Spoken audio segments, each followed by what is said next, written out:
So you've actually been working on big data and analyzing big data before it had a nifty name. Yeah. What would you say has changed from the days of we need to do data analysis to now the days of we're in a big data age? What is different there? Okay, a couple of key challenges I think. One is the sheer number of things which generate data nowadays compared to even like 10 years ago. So sensors, the amount of data coming off social media, all that kind of thing.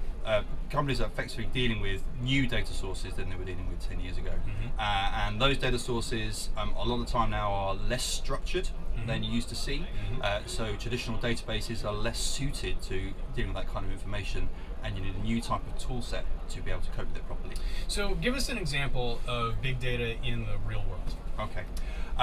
Let's start with sort of financial crime, financial fraud. So that's a big data challenge. Fraud is a huge challenge for financial services firms, banks, insurance companies, and such like. And often, be able to actually detect organised fraud, which costs a lot of money, requires a very data-intensive challenge, bringing lots of data sets together, and then understanding the patterns which emerge from all those data sources. All those data sources, some of them are unstructured data, some of them are structured data, and bring it together in a timely way, generates a lot of value for those firms. So timely means like near real time, right? Because you have to spot the fraud and then stop it before it completes. Completes, absolutely. Because that's what you're actually talking about. So you have a relatively short window sometimes to actually complete that analysis to intervene in the right way. Okay, so that's all right. So there's big data in financial services. What's another example of big data in the real world that we'd all recognize? So communications and the cell phone industry is another huge opportunity for big data. What we're seeing in some of our clients in the UK is managing their network is the biggest sort of cost item on their business line.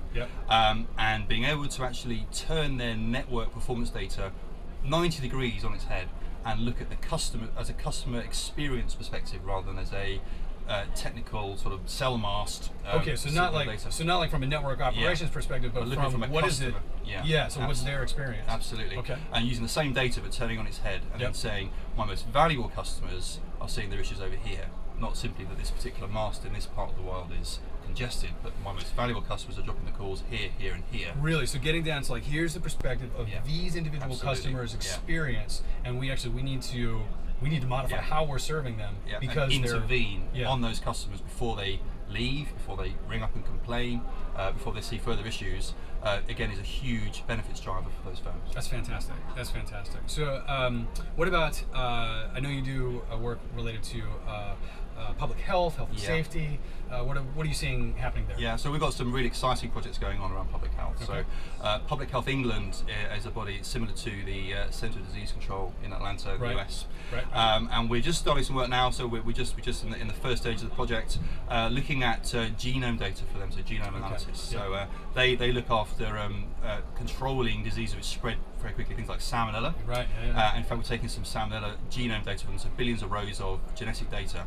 And what they need to understand very quickly when a Salmonella outbreak occurs is where's that outbreak started from. And to understand that, you need to understand the pattern of genes of the different cases that you see and be able to separate different strains from each other so you understand where things happen. So you can actually follow back, if this outbreak, this strain of Salmonella has this genetic fingerprint, it actually comes from... It's a very reliable way of routing through to where it happened. And so does that mean that you can then tailor the response to that particular outbreak? It has a big economic impact because what normally happens if there's like a Salmonella outbreak in a rural area, you have to close a number of farms around that to be safe, to be sure that you've caught the outbreak.